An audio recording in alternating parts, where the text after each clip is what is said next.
മാന്യപ്രേക്ഷകർക്ക് എൻ്റെ പ്രണാമം.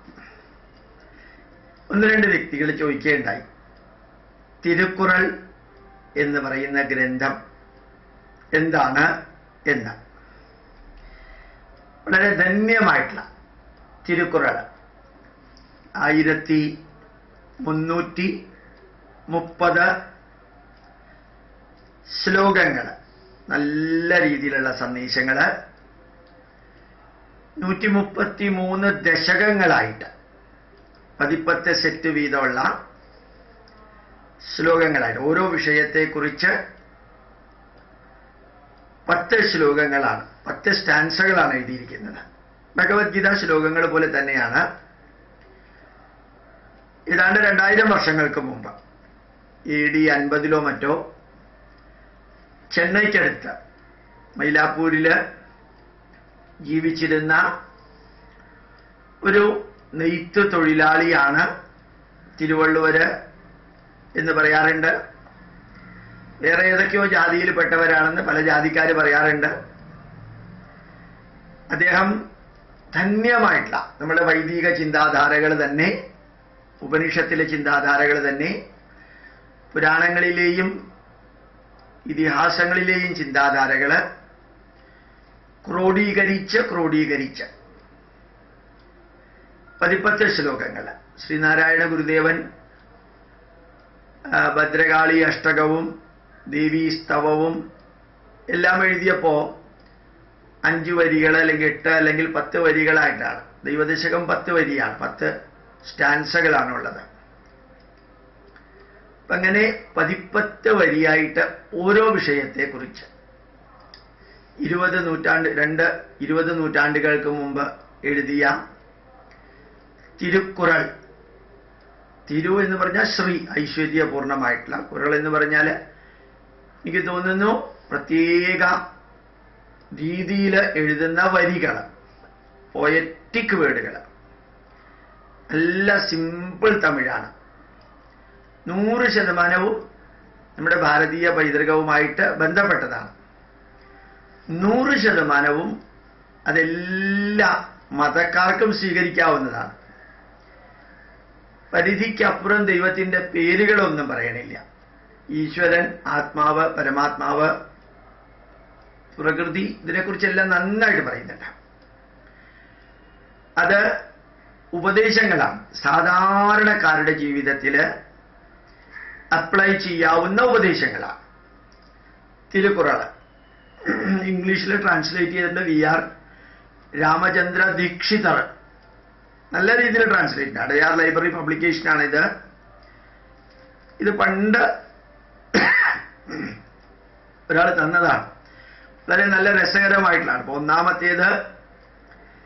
ഒന്നാമത്തെ ദശകം എന്ന് പറയുന്നത് 1330 ശ്ലോകങ്ങളുള്ളതിൽ 133 ദശകങ്ങളുള്ളതിൽ തിരുവള്ളുവർ എഴുതിയിരിക്കുന്ന ആദ്യത്തെ ചാപ്റ്ററിലെ ആദ്യത്തെ ദശകം ഈശ്വരനെ കുറിച്ചുള്ളത് തന്നെയാണ്.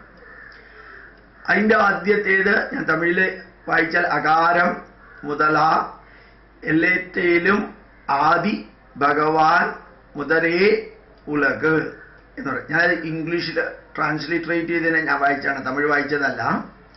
All the letters have the letter A. ആ എന്ന ലെറ്റർ എല്ലാത്തിലും ഉണ്ട്.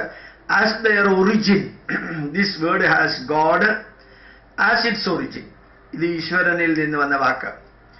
Of what avail is learning if the learned do not adore the good feet of him who is immaculate wisdom. എന്തെല്ലാം പഠിച്ചാലും ഈശ്വരീയ കർമ്മങ്ങളുടെ പാദങ്ങളിൽ സമർപ്പിക്കാത്ത വ്യക്തിക്ക് ആ പഠിച്ചതുകൊണ്ട് എന്ത് പ്രയോജനം? Those who have attained the feet of him who has no likes or dislikes will be rid of all troubles. ഈശ്വരനെ ആശ്രയിക്കുന്ന, ഈശ്വര പാദങ്ങളിൽ സ്വയം സമർപ്പിക്കുന്ന വ്യക്തിക്ക് ഈശ്വരന് ഇഷ്ടാനിഷ്ടങ്ങളില്ലാത്തതുപോലെ തന്നെ എല്ലാവിധ പ്രശ്നങ്ങളിൽ നിന്നും ഈ വ്യക്തിക്ക് മോചനം നേടാൻ സാധിക്കും. രണ്ടാമത്തെ ദശകം എന്ന് പറയുന്നത്, അത് രണ്ടാമത്തെ ചാപ്റ്റർ ആയിട്ടാണ് പറയാം. ഓരോ ദശകവും ഒരു ചാപ്റ്ററാണ്. അത് മഴയെക്കുറിച്ചാണ്. രണ്ടാമത്തെ ചാപ്റ്റർ മഴയെക്കുറിച്ചാണ്. The world for its existence depends on unfailing rainfall.